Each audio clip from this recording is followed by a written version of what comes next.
and I have to learn how to manage my emotions, discipline my disappointment, because you failing so much, bro. If you jump off the ledge off one failure, you out of there. You got to discipline your disappointment, learn from it, you know what I'm saying, keep on growing. So those things, and just learn how to enjoy yourself. I remember like the first 5 years, bro, we was blowing and going, bro. We was killing it. Blowing? Oh, just killing it, bro. Just like killing it, bro. Went from that to making millions. You know what I'm saying? The company just making millions, more money than I ever could have dreamed of.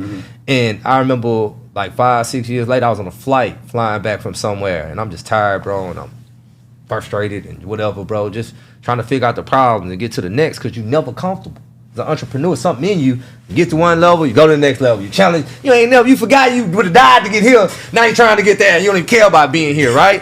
And I'm on a flight, bro, and I'm scanning on my phone through my photos, and I'm looking at the grind, like for the last 5 years, just on a long flight, can't sleep. And I remember just being frustrated looking at those photos. And I remember how I felt during that time of being frustrated, but I was killing it. You know what I'm saying? But I was frustrated. I was depressed. I was trying ways to keep myself inspired and encouraged. And I was like, bro, I had like the conversation with myself on the plane. It's like, bro, those were the best times of your life. And you didn't even enjoy it.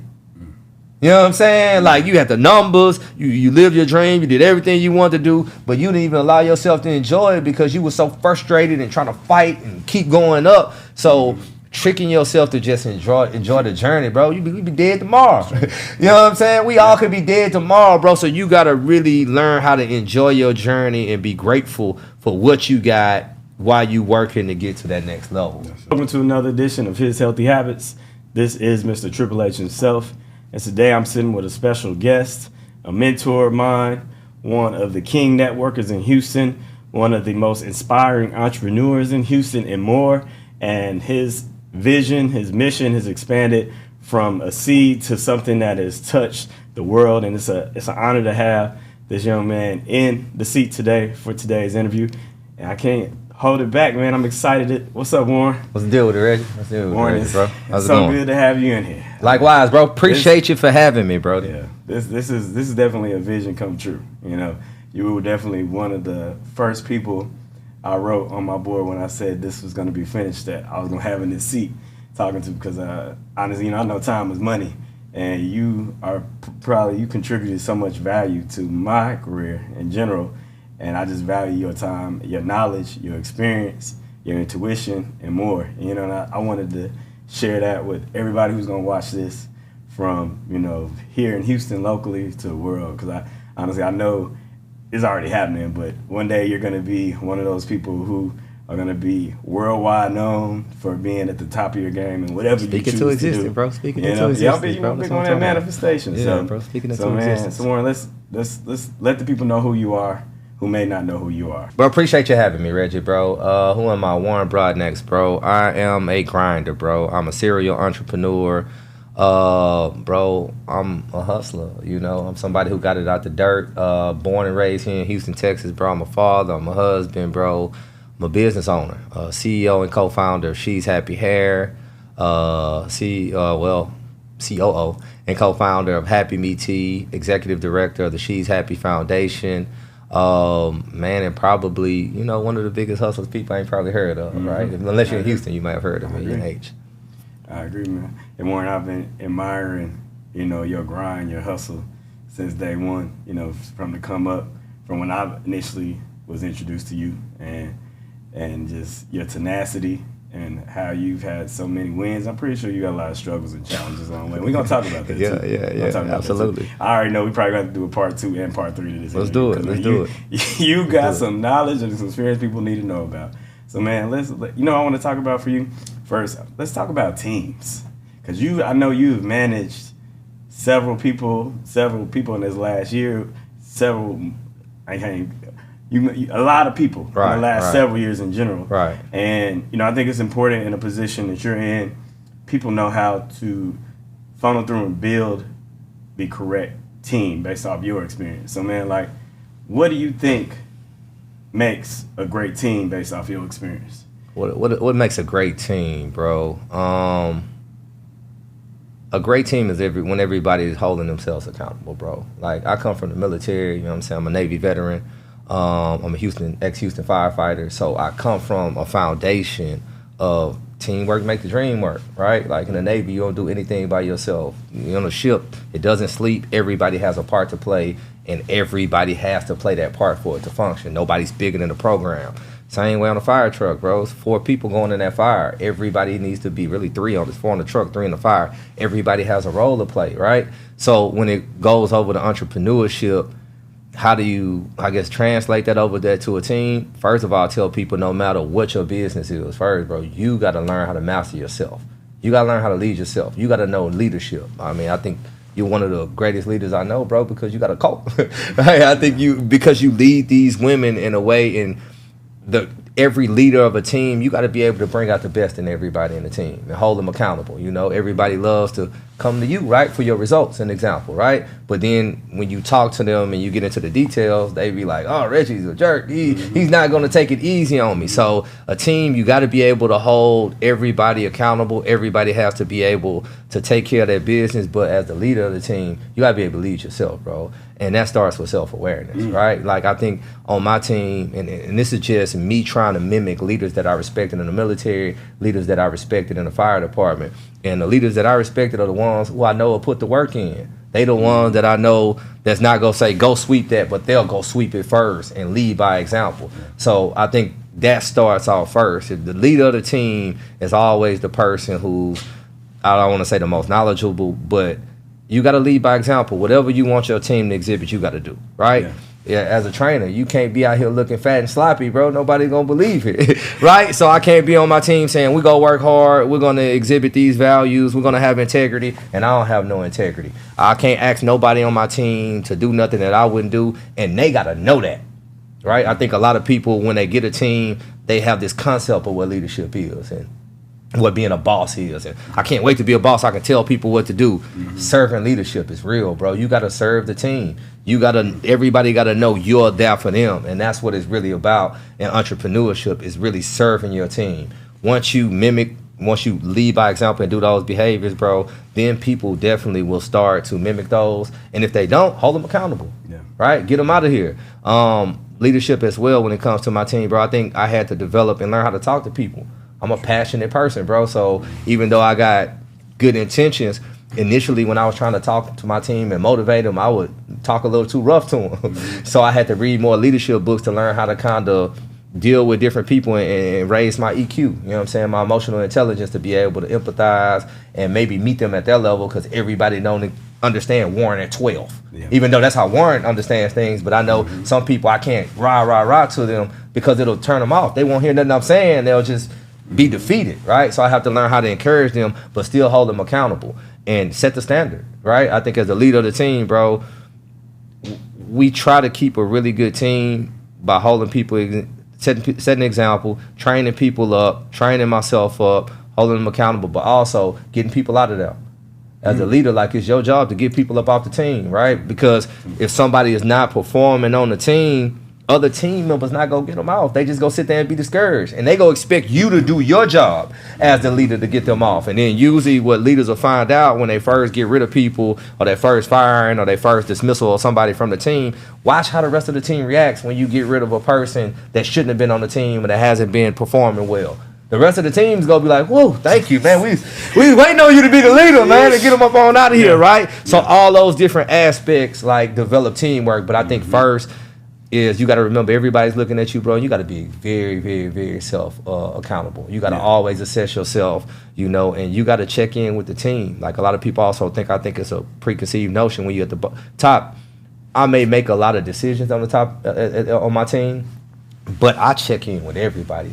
I may say, hey, we're going to go left, but I'm going to check in with everybody. What do you think we should do? How do you feel about it? How do you feel about it? I may even check with some advisors outside of my team, and then I'll make the call. But it ain't just your show. And then you got to understand, if you make that call and you make a bad call, you need to own it and you need to apologize. And a lot of people as leaders, they don't want to have that type of humility to apologize. You know what I'm saying? Like you said, I got wins, but bro, I got way more losses. And I'm always apologizing to my team. You know what I'm saying? But that's also training them how to take a reprimand if it comes from me. If I make a bad call, they all know I made a bad call, so I'm going to own it. Hey, I apologize, team. I was trying to do this. This is what happened. This is how we're going to handle it before. So if I'm handling my losses like that, when I'm talking to you about your losses, I don't want to hear excuses. I don't want to hear, oh, man, I want you to take it the way I take it, right? Leading by example, for sure. Yeah. Yeah, like you hit my heartstrings on that one because you said, self-awareness, which, I know you being in the leadership game for several years,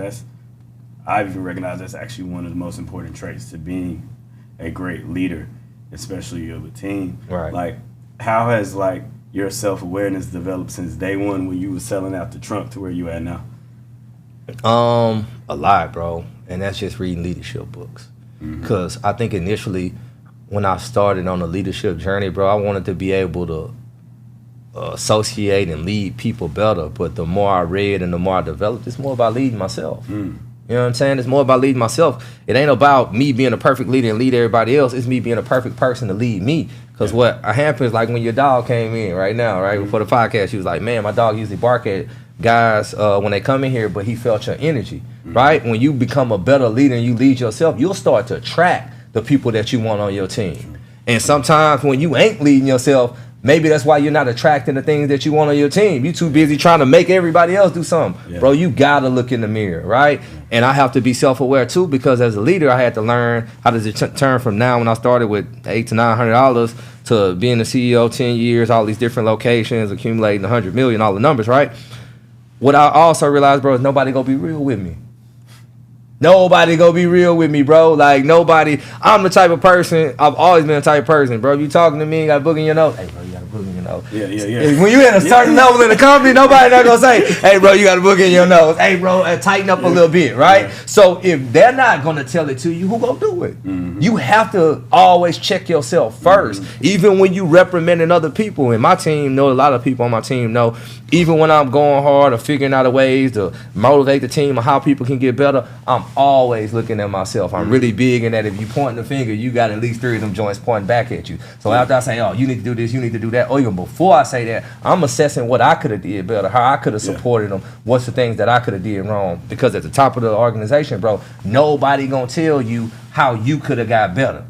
You have to be able to assess that. And then, man, you hit it because, I heard that when you become a leader, especially when you have several people under you, coming in so many contact with so many people over the years, being a business owner, man, you have to assess the different characters you have, like you talked about earlier. Right. Like, do you think it's true, like being an entrepreneur, like like the people always say you kind of, or people think you're crazy because you bipolar, you have to talk to yourself more than you talk to almost anybody else. Facts. Facts. I've always been a person that talked to myself anyway, even when we were younger and people thought that was crazy. But I kind of, man, you gotta, bro, the most important conversations are the ones you're gonna have with yourself. Yeah. Facts. And as an entrepreneur, especially when you start to attain success, it's easy to get lost in the sauce, drink your own Kool-Aid, especially if you ain't being real with yourself, bro. And then you letting everybody pump you up. You gotta remember where you came from. I keep a day one mentality, bro. Right, I keep a mentality of talking to myself like, bro, I keep a chip on my shoulder. I got something to prove. I ain't come from nothing. I'm still building. I'm still grinding. Right, that's probably most of the successful people I see. Those are the conversations that they having with themselves. Right, so and I always make sure that I have time for me. You got to start. The more successful you be, you got to be unapologetic about your time for you. True. You know what I'm saying? You hit me today like, hey, what time we gonna start? Let's start 30 minutes later. I was in the workout. I was gonna rush the workout at first. I was like, nah, bro, we're gonna stick with the first time. And I'm like, no, I need to make sure that I finish my workout. This is for me. Like that time for you to talk to yourself, better yourself, and just meditate to yourself is more important than anything, because you'll lose yourself getting lost in the sauce. People will be pumping you up. People want to take you out to lunch. People want to waste your time. People want to take selfies with you. People want to do all the things to validate themselves for themselves. They'll take away from you. And I always, even my wife know, hey, my family know, you got to give them time in the room by itself. I have to have time to think and just center myself. And I think you got to do that so you don't get lost in the sauce. Yeah. I totally agree. So how do you feel like over the years, you're talking about change, how your circle or the people within you, of course, you have your wife and your close family members, probably your closest business partner in your corner. But how have you noticed since day one how your circle has changed in regards to the people you interact and communicate with on like a regular basis compared to, you got your partners from you may went to high school, y'all went out, you had a good time. Right. But now you're in the point you're at now and you see who your circle is. How have you noticed that it changed and why do you think it's changed to where it is now? It's elevated, bro. And no doubt about it, bro. My circle has elevated tremendously. But I have been very intentional about that. Mm-hmm. You know what I'm saying? When I started to attain some success, I was alienated. Nobody, your close friends, bro, they'll feel some type of way, their family, because of your success. And you may feel the same. I'm trying my best to stay centered. But, your conversations are a little different. Your problems are a little different. And they may project their insecurities on you. When you come around the fam, it's like, what's up, big money? What's up, big time? It's like, bro, I was the one borrowing money from everybody, right? And you can't even get a chance to articulate your problems with them because they only see your success. They think you balling out of control. They don't know you in the hole trying to grind it out, right? So I had to elevate, and it was like I had a certain type of people that I wanted to be around. Like, I wanted to be around other entrepreneurs. I wanted to be around people that were more successful than me because those are the people I can learn from. Mm-hmm. I wanted to be around mentors, right? So I seek that out. Mm-hmm. Like, I cut off some relationships that were just comfortable for me to hang out. Hey, bro, let's go chill. Let's go to the bar. Let's go shoot pool. I don't do that no more. Mm-hmm. I started enrolling in leadership programs. I started enrolling in entrepreneurship programs. If I started hiring the people that I wanted to be around. You talk about networking. I really just started networking probably 5-6 years ago. Mm-hmm. For the first 5 years, nobody knew who I was in business. Everybody just knew my company. Mm-hmm. And that was by design because I knew I wanted to get out here, but I knew I despise people, bro, that just talk it and don't do it. Sure. I knew I had to do it first. So when I wanted to first get out here and start networking, I've heard of D-Mars. I was like, man, that cat is in the mix. Mm-hmm. I hired him. Say, bro, I want to learn how to move in circles like you. Mm-hmm. So I would hire him and pay him a monthly stipend and just watch him move in circles. And what I learned is like, number one, everybody been looking for me because I was his ticket into a lot of spots. Yeah. And number two is, bro, he was authentically himself in any circle, whether he was full of black people, full of billionaires, and that made me be comfortable being myself in every one. Because I think also, as you were saying, and try to get in these other circles, you think you can't be yourself. You think you got to be another person, but the higher the entrepreneurial you meet, man, they authentically themselves. And I think sometimes, again, people think they crazy, but they unique. You unique. I'm unique, right? And it's like, I always heard, it was a quote I heard a few years ago, and it's like, man, a millionaire ain't got no uniform. That's right. Right? They ain't got no uniform, man. A millionaire ain't got no uniform. Billionaire ain't got, they wear whatever they want to wear. They are who they are.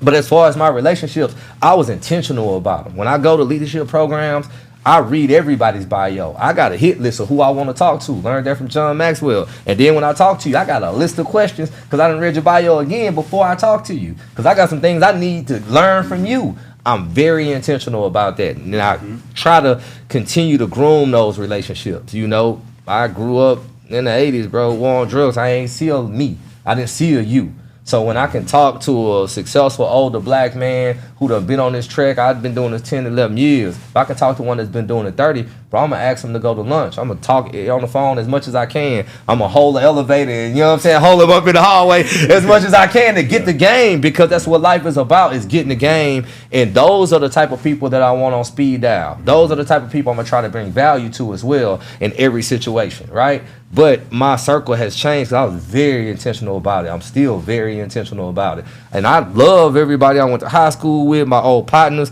The love is still there. But my time ain't there to really just go hang out. I don't even know how to make small talk. No more. If we ain't having these type of conversations, encouraging each other, bro, talking about business, figuring out our problems, figuring out our failures, building up our families or our communities, bro, I don't really got a lot of conversation for you. Honestly, I'm all right, bro. It's been good seeing you, and I'm out the way. Yeah. You know what I'm saying? Yeah, that's one thing I always admired about you over the years, was when I would notice, even now, just me recently getting out of my comfort zone, is that, and I know I don't think this was something that was a talent. It's something that like you said, you had to cultivate. That you would get in the room, and that's what I hear a lot of people now talking about, getting in the right room with the right people. And I would see Warren get in the room, and man, it was like secondhand nature. This dude would just boom, boom, bap. Everybody knew Warren. So tell me this. So how did it go for you? Like when you was like, all right, from that first time, maybe you can remember like, I'm about to walk into this room, I'm uncomfortable, because that's how people are like me. Like, I'm an introvert by nature, but extrovert when that light switch come on, you know?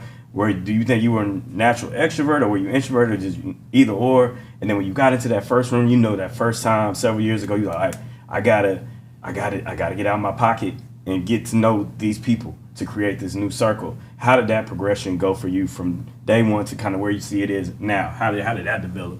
You know, with you intentionally networking, like knowing you had to, because you know some people feel like it's kind of fake, like I gotta go, you know, talk with this person and that. But I think, you know, as an entrepreneur, you learn it's not like it's necessary to your growth, right? You know, so how did that go for you? Like that transition from the first time you went into that room and you was uncomfortable, or were you uncomfortable, or were you not? No, I'm a natural introvert, bro. I really I enjoy my company, bro. I enjoy my me time. It allows me to grow. It allows me to decompress. So even now when I go into rooms, bro, I might turn it on. Like you said, I'll turn it on, right? Because sometimes when you're right in the room, it'll light you up. But when I'm initially in some rooms, I'm still nervous. Yeah. Still feel like, this ain't really my vibe, right? Like, how do I fit in? But it's like everybody feels that way in the room. What you figure out is you ain't the only one. I ain't the only one uncomfortable. Even the people that's in there working the hell out that room, they felt some type of inhibitions before they walked in the room. Yeah. It's just they about their business and they know how to turn it on. So it was the same thing with me. And it's like, I'm a person who's naturally curious about people. So I don't come in the room trying to talk about myself. I'm gonna ask you about you. Hey bro, how your story is? How's that? And I'm gonna feed off of that energy, and I might go to the next one. Or if I'm not even comfortable enough jumping in the conversation, just put yourself in the room and listen enough. Right? You know what I'm saying? Sometimes the conversation just come to you. You just in the room, looking the part, hanging out. And, hey, man, what do you do? Right? Because if you're in a certain rooms and the vibe is right, hey, man, what do you do? Hey, how did you get here? And it's natural at that point, right? You want to be here. And I sit in the car a lot of times before I go to events. I'm tired. I want to go home. I got other stuff to do. I'm losing. I'm way behind on everything. But it's like sometimes I don't even want to be there. But you get in that room, bro, and that room fill you up. Yeah. Sometimes I go to lunch with people. And I'm like, man, I scheduled this lunch, bro. I really didn't want to go, bro. I know I got 5 things to do. I can't cancel. Yeah. And then I leave that lunch more fuller than I leave when I left, because as an entrepreneur, like you said, you know that is integral to your growth. You have to do it. So ain't nothing changed. I still have my inhibitions before I get in rooms, you know. But I know I try to get in rooms with people who inspire me. So if I'm in a room full of dope people that's inspired, I want to come talk to you. Yeah. Like if Reggie in the room, oh, man, it's Reggie. Let me go holler at him. Hey, Reggie, how you been doing? What's been going on, bro? I've been watching you on social media. If I'm in a room and I'm seeing some of the people in Houston who I'm watching on social media and who I know are accomplishing things or in the grind like me, I respect the work. That's who I want to go talk to. Another person taking these L's like me. You know what I'm saying? Hey, how do you deal with it? How do you cope with it? Yeah, I mean, you know, it's crazy because I think, you know, that's one thing that most entrepreneurs in the earlier, unless it's like a natural knack for you, we don't really capitalize on until later. And that's something like even for myself, like being an entrepreneur for several years now, understanding the importance of your network. Right. You know, and how that can change the whole dynamics of your business and you as an individual too. Right. Absolutely. You know, and I think like young entrepreneurs, like if I could rewind back and tell the first year entrepreneur me, like, hey bro, like get out there and get to know people. Yeah. Yeah. You know what I'm saying? Because that right there could take you from 0 to 1 million in such a short amount of time versus you feeling like you got to do everything on your own, because there's so much knowledge and just experience and guidance. Yeah, you go read a book, or like I call it my, like you're one of my adopted mentors. Like you don't know it, but I study you, I watch you, like, you know what I'm saying, in the back of my hand. Only, like I said, I only watch people who doing better than me, or you know, or doing things that I would need to know and learn. And I say that because those are those people that I wish, like the year one, if I had known, like, oh yeah, bet Reg, you need to be with Warren at least once a quarter. You know what I'm saying? Talking to him, getting that knowledge, and there's anybody in general. You know, yeah. That's why I appreciate that one. Man, let's talk about this inspiration over, because you were definitely an inspiration in the game. Like you went from, you know what I'm saying, I know where you started from, but I want to like tell like I know you probably tell the story hundreds of times. I don't care.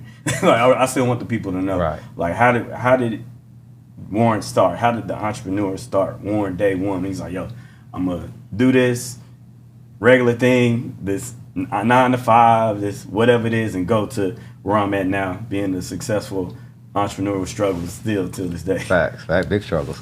Bro, at the core of me, bro, I've always been an aspiring entrepreneur. Like, you know, I've always wanted to. Even before I knew what an entrepreneur was, a term, bro, I wanted to be a businessman, right? And I didn't know what type of business. I didn't understand entrepreneurship, but I knew I wanted to control my own destiny. I didn't know what. I didn't, but I just knew I wanted to figure it out on my own, bro. I didn't like working for people. I come from military, paramilitary job. I don't play the game well. I don't really kiss ass well. So I knew I would never really climb the chains up like that. And I didn't get a traditional college education.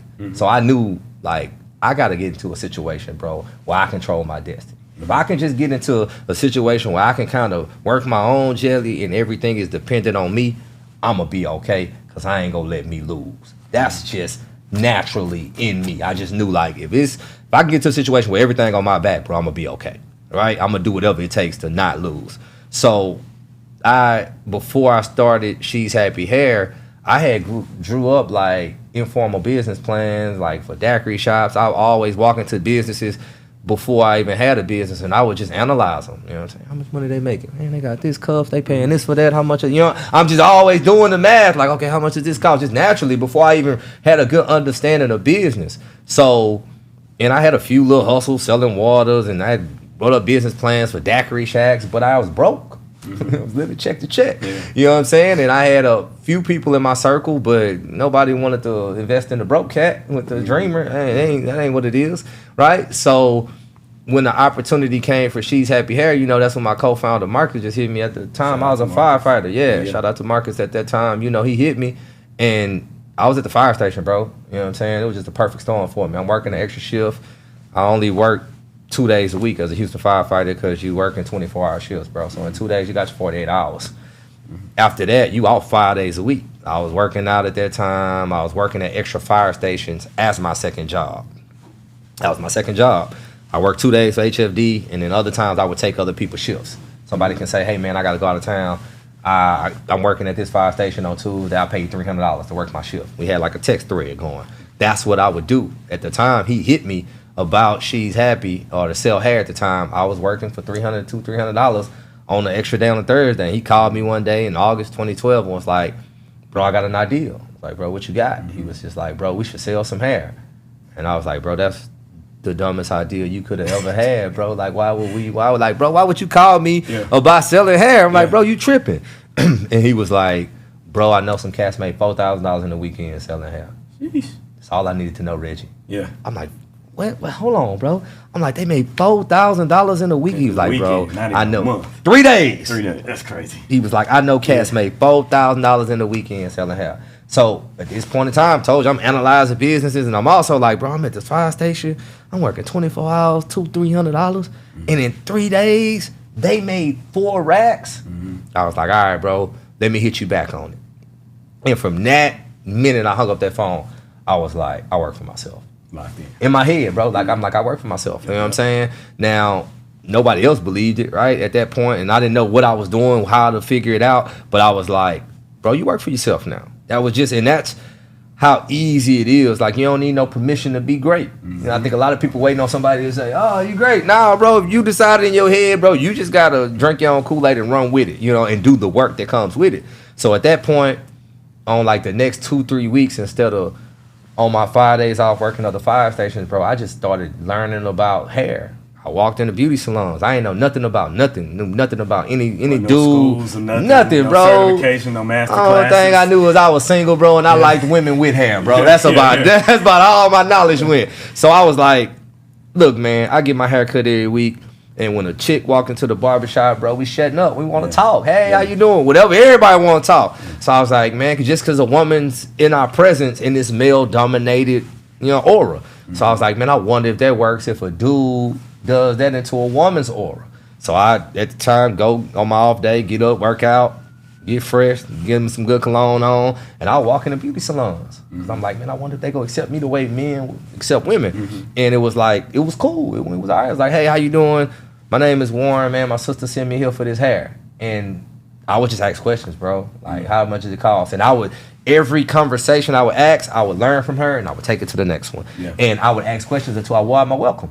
until I can visibly see Like, that, you know, when sisters like, hey, brother, look, man, you gonna either buy something or get out type thing. And at that point, I'd be like, man, I'll send my sister in here. I'll play dumb. I'll go to the next one. But I was getting the game.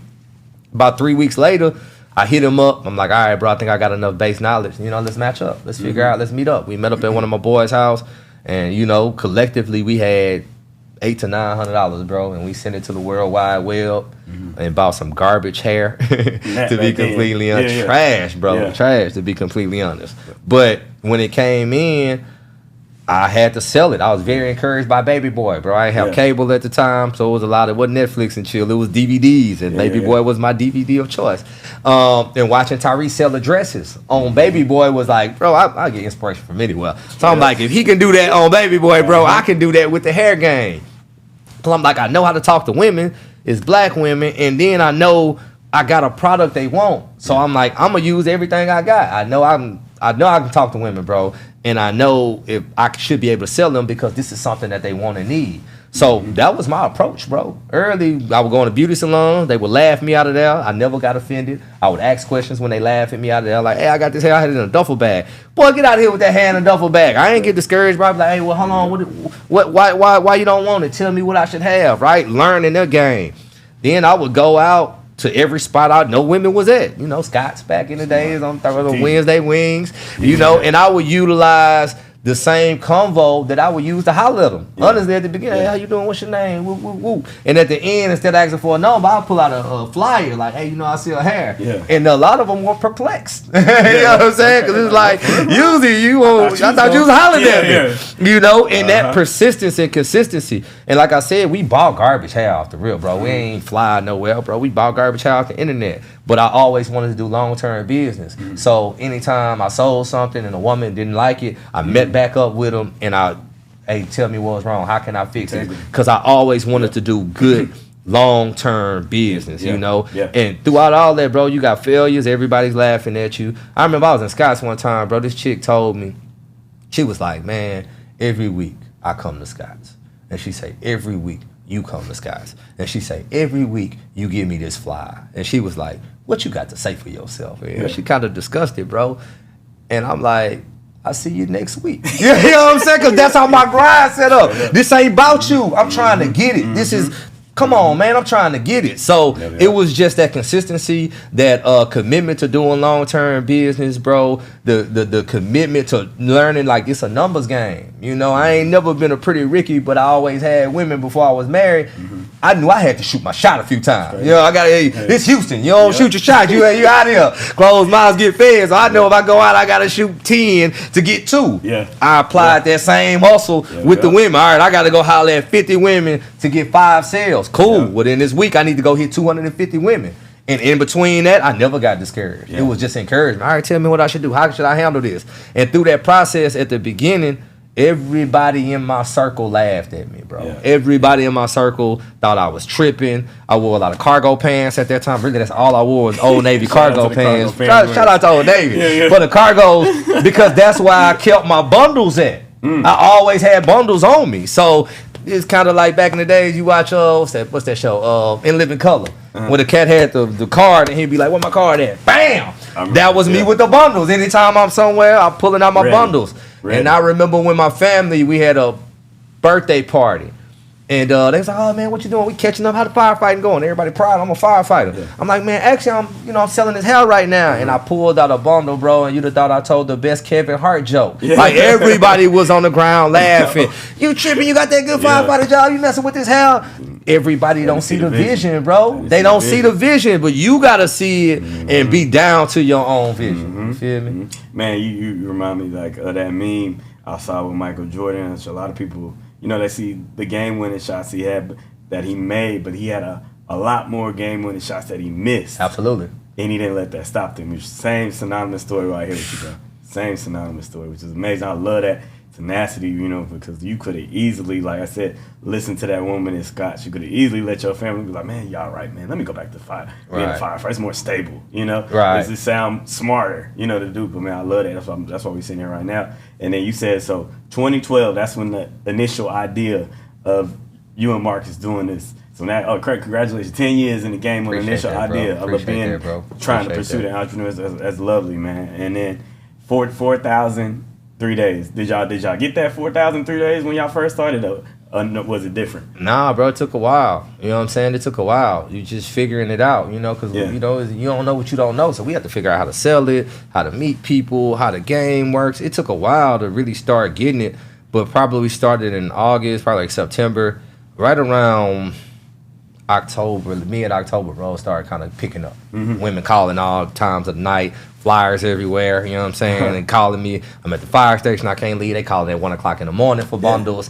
And I was at that point like, all right, bro, we got to get some structure to this. Like, I can't keep driving around. I had a very raggedy car at the time with no AC. It would run hot. It was terrible. So it's like, my car can't sustain this type of driving all over Houston because we was meeting them everywhere. You call wherever you at, I'm coming to you, right, to make that little 75. So around late October 2012, November, it was like, all right, bro, we got to get a location. We got to get somewhere where they can come to us. And, you know, he wasn't with it, but it's like, bro, my car ain't going to make it, and we got to step our game up. So that's when we found like a 400 square foot spot in an office building on the 5th floor that was probably big as this little area that we in, literally, bro. That was probably big as this little area right here, and everything was hustle. I bought some the shelves off of Craigslist, went to some Asian woman house, rented a U-Haul, picked them up, painted them, peeled off her wallpaper she had on them, went to a flea market, got a shelf from there, went and got some stuff from IKEA. Bro, it's the dream, just making it happen. Got a little rug kind of like this. That was a zebra rug because I thought women liked zebra at the time. Bad ideas. But, you know what I'm saying? Just trying to utilize what you got at the time. But we opened that up in December of 2015. First day was December. 3 years later. Yeah, no, months. That month, December 15th of 2012. 2012. 2012. Okay, yeah, we opened it up December 15th, 2012, bro. Later. Yeah, 3 months later, and bro, we car to the 400 square foot to the square feet spot in adversity right there, bro. The first night I'm there painting, getting everything done, getting ready for the grand opening, posting on social media. She's happy here, opening tomorrow. It left probably like 1, 2 in the morning, bro. Came back at 8. To kind of finish up everything else for the grand opening. That was probably at like 12. Bro, they had broke in. Sheesh. First day. Broke in. Stole all our little house. You know what I'm saying? Stole all our little house. Windows, everything. And again, another sign to be like, all right, bro, this ain't for me. I could have quit. Right? And it's like, bro, you don't get a chance to break me. You know what I'm saying? I keep a chip on my shoulder, really, bro. And I'm pretty sure you do too, because that's where you get to where you at. It's like, bro, you don't get a chance to break me. You won. I'ma keep going, and that has always been like my energy is like I'ma tell this story, and sometimes that's why I resonate with people because I'm an open book. I ain't trying to hide it. I ain't trying to make it look great. The numbers look great, and that's when the numbers kind of started rolling in a little bit. And I used to feel like I won the lottery when I was at that joint. I closed at the end of the day and count like 3,000. Like, bro, these women really gave me money. I still every day I wasn't believing it, bro. Like. These women paying me for hell, like, you feel me? And like you said, I could have stuck with a 9 to 5, but my mentality was like, what if this worked? I can always firefight. This firefighting ain't going nowhere. It took me 2 years to quit my job. You know what I'm saying? Even when probably the last year and a half or last 6 months, I didn't even know when I was getting paid. So that's a good thing. So you said 2 years to quit, so you didn't quit your job until 2014. Till 2014. But you were still putting in mad time on the side.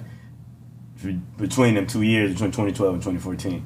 Yeah, but I had a perfect storm, bro. Why you say that? Because I almost could have worked I almost worked full time for my business because the fire department you only worked 2 days. And I went from being a person who needed that $300 and people was paying me $300 to the person paying people to work at $300. So I'm 6-7 days in. Full time, she's happy, still getting a firefighter check, still living off my $45,000 a year, and every dollar's going back into the company. And I think that's what people got to understand too, bro. The money got to go back into the company. It can't go into your pocket. You can't get rich. You can't ball out. Yeah, you go make it, but if you spend it, you gonna be asked out. And nobody's coming to save you. Nobody's gonna give you a loans. We don't have a community of people. It's not in our culture to group our funds together. It's you and your money management skills is what's gonna lead to your longevity or lack of it. Yeah, I think a lot of people see entrepreneurship and there's an initial sense of entitlement to the success, right? Because they think you're right. They don't have to reinvest or they shouldn't have to take the losses. Like they think it's just a straight line to success. Like that's why we sitting here. I want people to know, like they think Warren went from the Trump to whatever several $1 million in a matter of months. Right. Like no, and that's what I think. That's why I want to have these conversations and show people, because there will be a time when people won't know or see the struggles of people like you, individuals like you, who achieve a certain level of success, and they're like, oh man, like Warren did that, he doing that. Bet I'm about to go buy some hair. I'm about to buy a park. I'm about to da. It's gonna go from 0 to 100 in a matter of a couple months, and it's gonna be straight success. And that's why you talk about these struggles. I love it because it's important for people to see that. Now like tell me this, like when after you went through that first couple of years, when did you start seeing success and you knew you were doing the right thing? Like you like, I know you said you left 2014 the job. Mm-hmm. Was it before then, after then? Like when you was like, you told Marcus, hey, we winning, bro. We winning. Probably when winning idea, when we got the suite, mm-hmm. and we started spending money on the radio. We got the suite. I wasn't getting paid. He wasn't getting paid, and we started spending like $1,800 on the radio. You know what I'm saying? Just how much is 18 a week, month? 18 a month at that time. Ooh, 18 that's a month. That's a lot, lot, bro. That's a lot Racks, for bro. initial business. Yeah, bro. I'm not getting paid. He not getting paid, and he was tripping, thinking I'm tripping. Mm-hmm. But I'm like, I understand our culture, bro. We mm-hmm. We don't wanna support each other. Mm-hmm. You know what I'm saying? Black people don't want to support each other. We want to get what's live. We want to get something that validates us. We usually ain't got nothing, and we buy these things to make us feel like we got something. So it's like I had to create a perception, persona of something that makes people validate themselves. So it's like, I know if I hear something on the radio, if I hear a rapper sing about something, I watch it on the, I want it. Mm-hmm. That's true. Right? That's how advertising work. I want it. If black people buy stuff we can't afford and can't pronounce, just to be validated, just to be like, you see me, right? Like, you know what I'm saying? So it's like, if I spend this money on the radio, I was hoping that it would work in that same thought process. Like if we advertise it, women will start coming. And that's when they started coming, bro. Like, it was like, okay, and when we came in, we was probably like one of 6 or 7 hair companies. When we started advertising consistently, people started coming. I'm watching everybody, the word of mouth started going around. And when the jingle hit, it was like, oh, no, we winning a little bit. That's when I was like, okay, now we winning. When I'm counting 3,000 every night, 2,000 every night, even though I'm sending it off immediately, but I'm like, bro, I'm touching this money every day. You know what I'm saying? It's like, okay, we winning. And at that point, it was like, you know what? That's probably March 2013. It was like, man, you know what? If we winning in Houston with all this competition, I got to take this somewhere where this business model doesn't exist. Mm-hmm. And that's when I reached out to an old partner of mine from the military who lived in Detroit. I ain't know nothing about Detroit. Mm-hmm. I just know when we was in San Diego in the Navy together, he was like, I'm from Detroit. I'm ignorant. I'm thinking all white people. I'm thinking Michigan. Mm-hmm. He was like, nah, bro, Detroit probably one of the blackest places on earth. Mm. That stuck with my head. So I'm like, I got to hit him. On social media, he winning. Looking on the social media, he's sitting on Bentleys. He out too in Detroit. So I'm like, let me go link up with him. I got the business model. He got the money. We go win in Detroit. If I can do all this in Houston with 5, 6 competitors, I can take this model out that way it don't exist and kill a game. So knowing we was winning here, I contacted him. I had talked to him in years and was like, hey, man, I told him about how the success we was having. He was like, man, come out here and rock with me. Flew out there. Social media is a facade. Mm-hmm. He ain't have nothing. You know what I'm saying? He ain't have nothing. I got to be real honest. Boys didn't have nothing, man. He picked me up in his baby mama car. Uh-huh. You know what I'm saying? No lie. Baby mama car. I can't make this up. Yeah. But I seen the potential as black people everywhere. So I'm like, oh, you know what? I ain't going to let that discourage me. In 2 weeks, I sat there, bro. We set up shop. We employed the community. We got a spot in his hood, and we were in the hood. Mm-hmm. And he was like, bro, this is my hood. We gonna be good here. We painted the spot, the same little thing we did with the suite. Got all the stuff, shipped the hair out there, and in a week and a half, 2 weeks, we was winning. Like, so this is the second one you had. So the first one, you went straight to Detroit. Straight to Detroit, bro. Straight to Detroit. How challenging? Because, a lot of people, even myself, like, we're scared to start that second business because the first one we got to work the kinks out of. But to, like, make such a big move and such a movement where you had to still have that control, but, you had to let go of control, too, to a certain extent. Like, how was that? You know what I'm saying? Because even me, I'm still contemplating on starting my second franchise, like. You smart. Nah, bro, I was fearless. I didn't know no better. I was ignorant. You know what I'm saying? I was ignorant at the time. I just thought everybody had the same disciplines I did. I had to learn a lot about like different people's attributes and discipline and thresholds. But I was assuming because I didn't have any training and I was able to achieve the success and I was able to have the discipline, I thought everybody had it at that time. I quickly learned they didn't. We opened it up, bro, killing it. We doing the same numbers we doing in Houston out there. And then 2 months later, we ain't got no hair or no money. Yeah. And I told you, he picked me up in his baby mama car. I flew out there a few months later. My boy had a Range Rover, a Durango SRT, and a Corvette. I am not exaggerating. From your product. There you go. And I had no hair and no money, bro. Yeesh. Yeah. So, that was a lesson learned. Yeah, that was a lesson learned, bro. Everybody don't have that discipline, and that damaged the brand a lot out there. We still, figuring it out and had to eventually, dissolve their relationship. And we've expanded in multiple cities where it didn't work. Oklahoma City, brought some cats in, bad idea. Mobile, Alabama, brought some cats in, didn't work out as well, So it was just a learning lesson, all bro. these learning experiences. Yeah. I love it. I saw this quote the other day, a couple weeks back.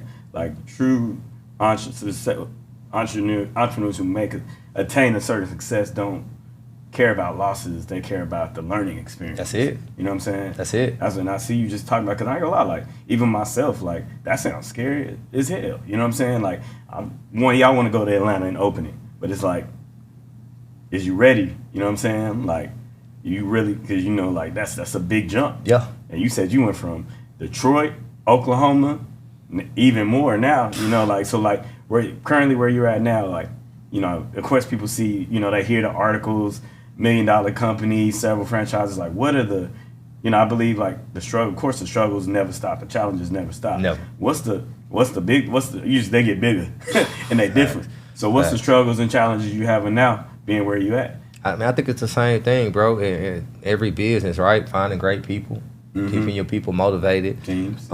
Teams, keeping people honest, keeping yourself motivated. You know what I'm saying? Them articles, they may impress somebody else. I'm inspired when I read articles about other people, but I don't know what they day-to-day look like. Billionaires commit suicide every day. You know what I'm saying? So keeping yourself motivated through this process, bro, because the most consistent part of this thing is failure. I get bad calls all day long. I have to mute this thing. I guarantee when I leave this job, I have about 10 pieces of bad news. And it's relentless. It's nonstop. So keeping yourself motivated and being committed to the process. I don't go into a situation knowing I'm going to win. I just go into a situation knowing I ain't going to quit.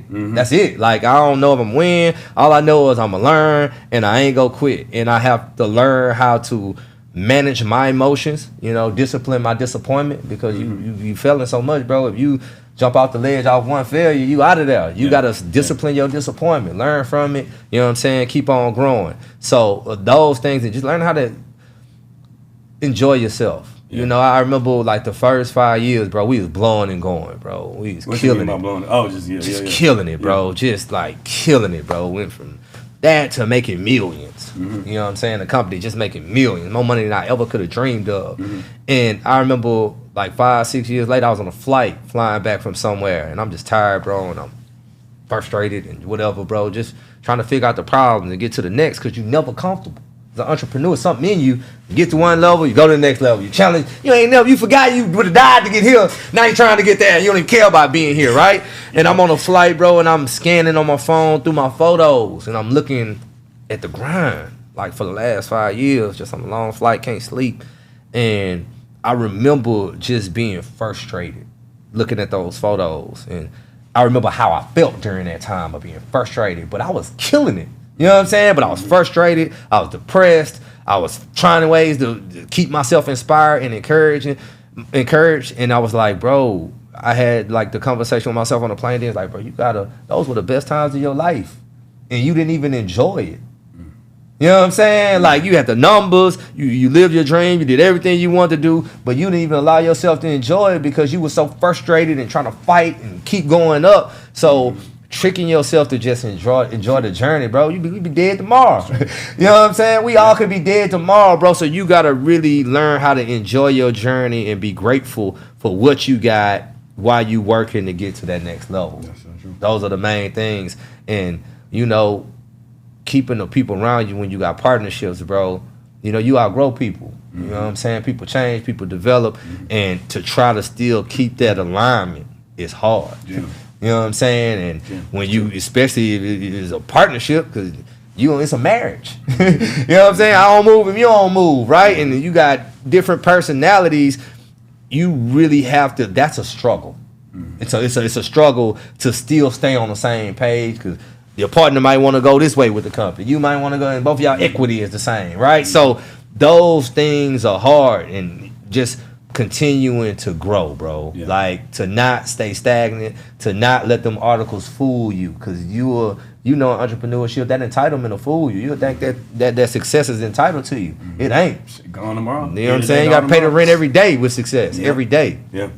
Yeah, now I know, I love this because, there's a lot of information out there for, I call it like entry entrepreneurs, like the entry level. Right. People thinking like, they, or they want to be an entrepreneur, they want to pursue what you want to be doing.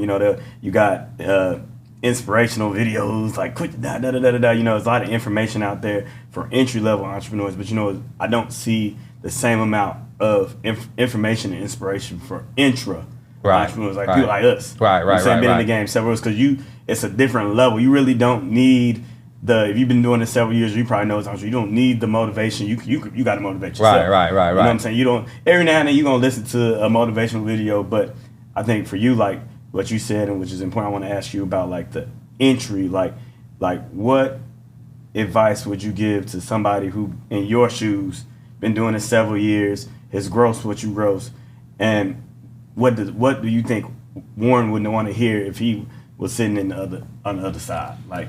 But you got to stay in programs.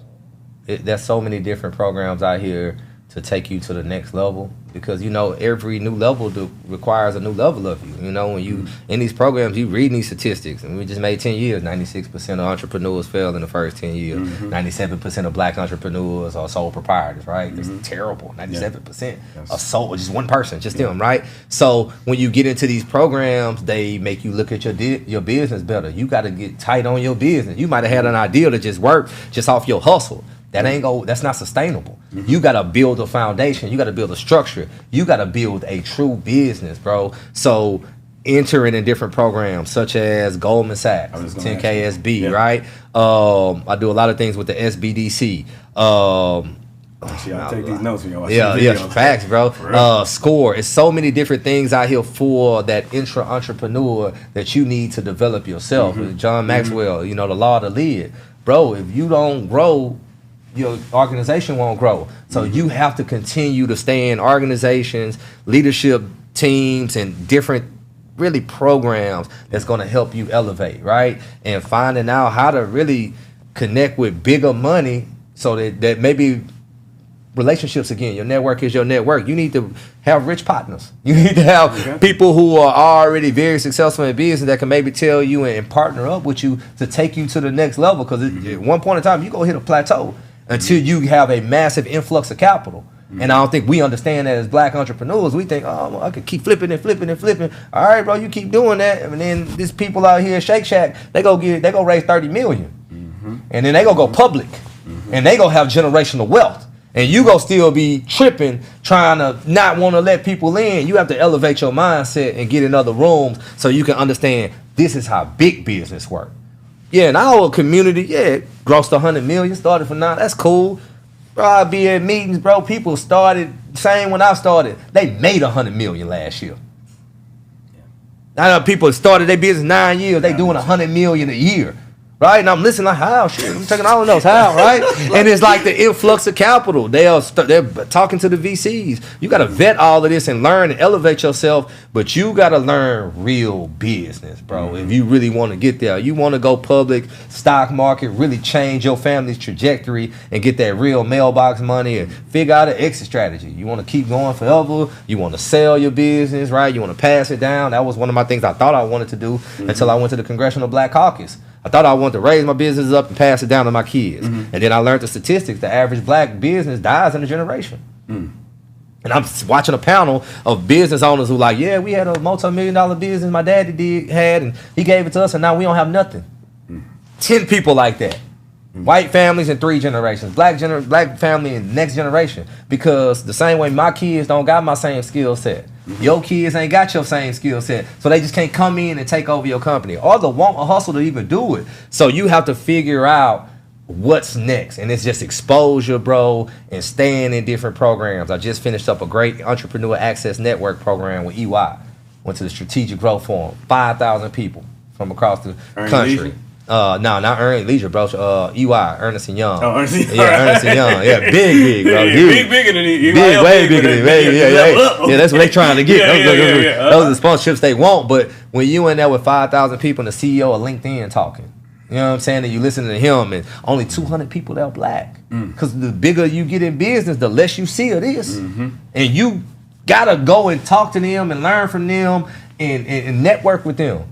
You know what I'm saying? And figure out maybe some type of plateau to partner up. I used to pride myself as being a black-owned business. Bro, I'm just trying to impact the black community. I don't know how it goes. The more I expose myself, the more my mind changes, the more I evolve. And as an entrepreneur, you have to be committed to the evolution. Yeah. You feel me? Yeah, man, that's gold. That's gold. That's gold.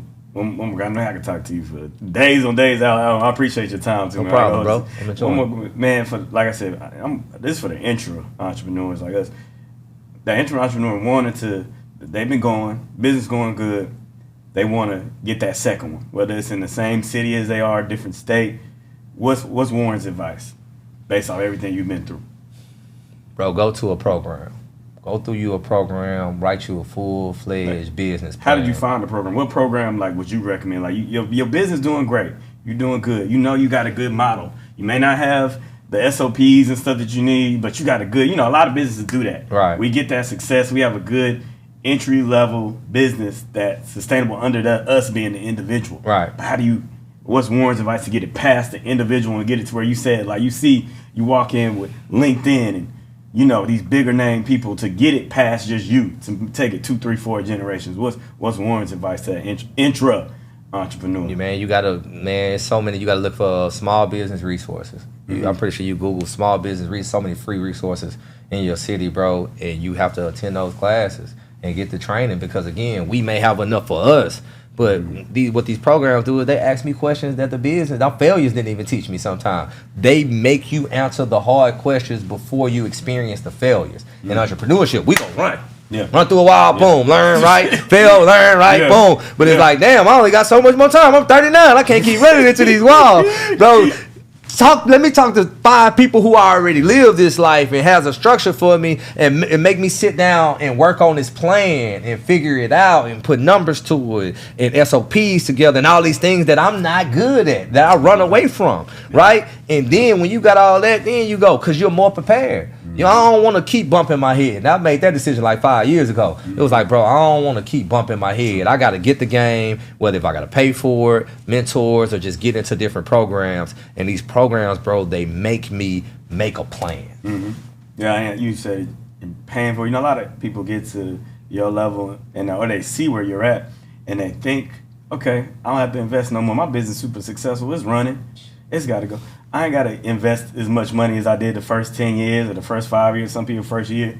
Like, how do you feel about that? Like, the investment now, where you're at. Like, do you think you're investing just as much, more, less? Like, I ain't even talking about just financially either. I'm talking about, like, time-wise, too. Like, what is Warren doing now compared to the investment level when you first was grinding out and y'all was in that 400 square foot? Man, I'm getting older, so time-wise it's hard. I'm trying to work smarter, not harder. I'm trying to duplicate myself. It kind of goes with the team, being a better leader, bringing on better leaders, paying them more. So I may be taking less of pay, but it frees me up to have some time for myself. And that's when your value system change. You know what I'm saying? As you go up at first, it was like, I'm committed to the business. I work 8 days a week. When I started, I was single.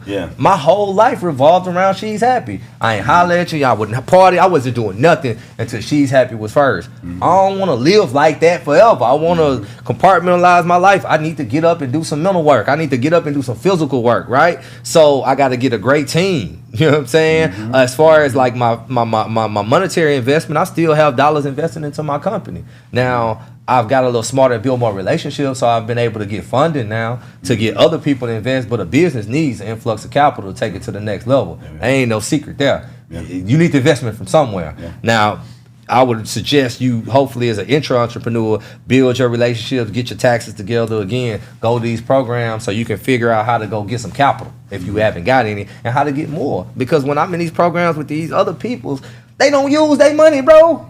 They not even hearing that. Like, they don't. I was like, they like, yeah, we one time we was in Washington talking to a senator, and these are people that got millions in funding, and it was like, we need more. I'm running out. And it's like, damn, you ain't even gonna go in your pocket at all. Like, it doesn't even register to them. And that just showed my ignorance. Because I'm always putting my money in, and then I'm slow rolling myself, or I'm shortchanging my family, or shortchanging me getting the things that I think I want and need. So it's like, I just try now. I still dedicate myself to the grind, make no mistake about it, but I set boundaries now. You know what I'm saying? Like, this business ain't gonna kill me, bro. Because if I die today or tomorrow, don't nobody care that I was She's Happy Hell. My kids care. You know what I'm saying? My family need to see me. So I set boundaries now, and I don't want to die tomorrow. So I need to make sure that I'm doing what I need to take care of to make sure that I'm healthy. Right? Like, I made a whole bunch of bread, and then you take off your shirt and you don't feel sexy. Hey, I don't care how much money you got. It's something internally that's just not going to sit right with you, bro. So I try to set boundaries, and then I'm like, okay, now this time I got work. But I definitely do have boundaries now that I did not have at the beginning. And I think at the beginning you have to have, you got to go balls to the wall for your dream. And I still do. But now I'm going to set a few more boundaries just for me. There's certain things I need for me. Man, that's great advice to, like I said, the intra entrepreneur. Because, like I said, I think once we get in that pocket of getting past 5-10 years, there's not a lot of information unless, like you said, we go sought after it. Which is very important. Which, man, that's like diamonds you just gave. Man, I appreciate that one. Like, man, before we get out of here, I got to ask you this. So, what's the end game goal for you?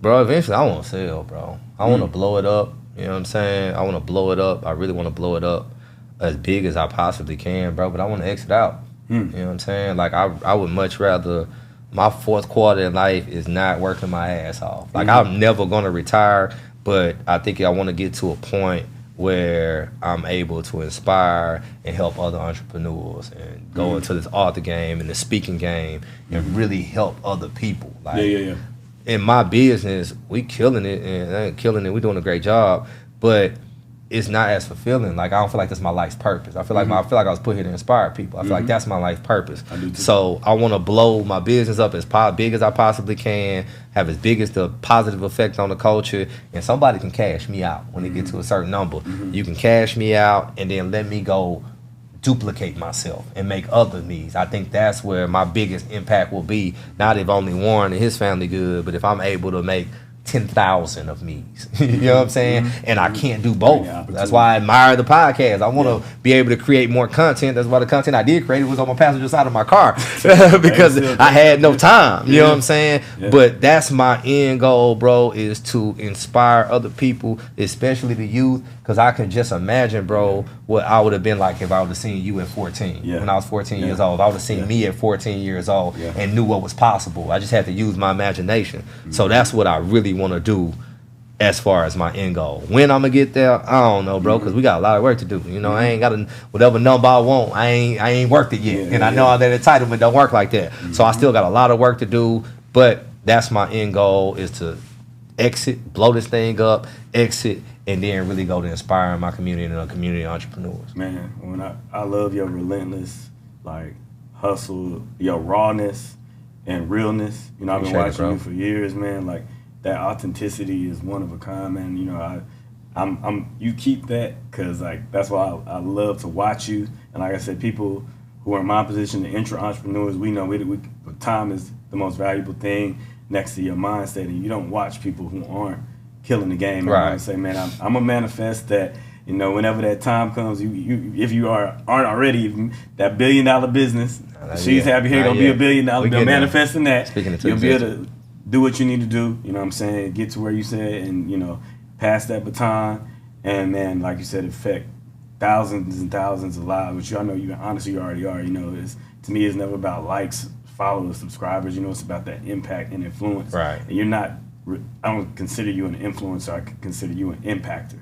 And you've been like that since day one, and you never back down. And I think even people who are not able to authentically be themselves appreciate that in you, you know, and I do, and you actually helped me grow as an individual, you know, as a business owner, because I saw your realness and your rawness.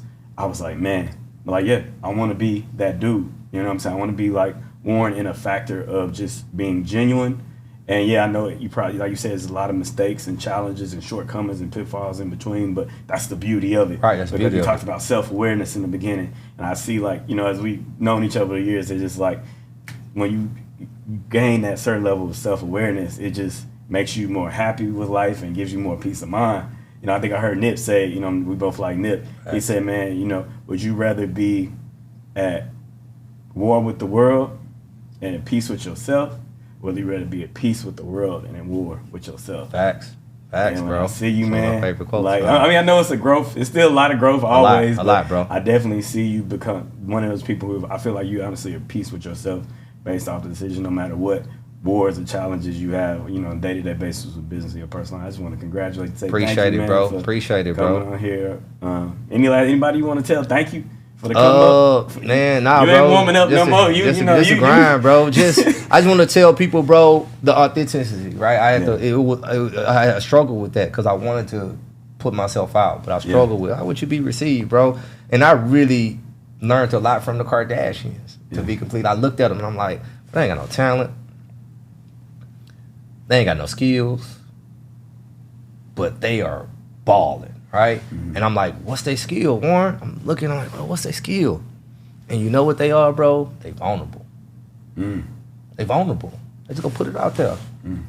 And they're at peace with themselves. Mm-hmm. Now, everybody got an opinion on what they see, but just because they're vulnerable enough to show you the real them, everybody's attached to it because so many people don't. They fighting with themselves. They don't want people to see the real them. Mm-hmm. You know what I'm saying? Everybody's too scared to be vulnerable and say, "Bro, I'm losing, bro. I'm struggling, bro. I'm depressed, bro." Mm-hmm. Like it's stuck. So it's like, bro, I'm just gonna be that. That's just my thing. Like I'm just gonna be that, and I want to encourage everybody, bro, to be that. And who go rock with you, who go rock with you, and who don't. It's a real easy deciphering at that point on who your tribe and who not your tribe. Yeah. You know what I'm saying? So I think we have to be just more vulnerable and just, bro, be yourself, bro. Yeah. You know, and I know it's our culture. You got to be this way and be that way, and you know all of the things that we grew up to be. But bro, I've watched you evolve, watching you. You know, watch you same way you watch me, bro. I know you see the likes on Instagram. I'm watching everything, bro. I'm always encouraged. I'm always telling people if they're training, hey, you need to check out Ready to See Fitness. This is what your goal need to look like, bro. My wife I watched her be under the whole spectrum, bro. You feel me? Yeah. And just like wow, like seen it from the outside, and I watched it from the inside, bro. And I watch you evolve over these last few years, bro. And it's inspiring, bro. You inspired me as well. I want to let you know, bro, you one of the best leaders I think I know, bro, because you transform these women, bro. You change their lives. I can only imagine what you do to these women's lives, bro. You know what I'm saying? I can only imagine. You know what I'm saying? And I watch them. Like I've seen old photos, and I see the confidence that they do and the things that you bring out of them just by holding them accountable and making them do the work. And that's not always easy to be because you got to be the bad guy. Mm-hmm. As the leader, you got to be the bad guy. You got to have the tough conversations all the time to bring out the best in everybody, but you have also watched you evolve and be very vulnerable, bro, and come into your own, bro. I respect it, bro, and I admire it, bro. Yeah, I appreciate it. And one last thing, I do want to congratulate you, you know, on one of the things that I know is me and you hold that's kind of dear and different is I want to congratulate you on getting in an industry, which I'm pretty sure you went through this because I did too myself, and I like even still to this day, where being a man in a industry just dedicated to women, right, and being successful, right. Because with myself going into an industry like this, people saying, man, like, how you gonna do this when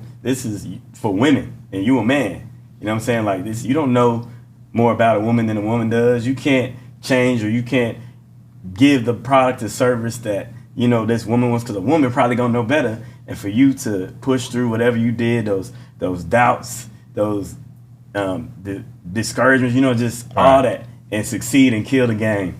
You know what I'm saying? In this industry, and it's not only that, but you know, it's not even minority dominated, black dominated. You know, to see you success, man, like that's inspiring. I hope anybody, especially whether it's a man or woman going into a market or a niche that somebody feels like, oh, you can't do this because it's dedicated towards the opposite sex, I wish them the most success, and they look at somebody like you and me and be like, yeah, I'm about to go get it, because Warren did. Bro, bet on black women, bro. Shout out to black women, bro. Straight Bet up. on black women, People bro. don't know black women when they and I know we can go days, but black women support when they find something that's good, a good service or product.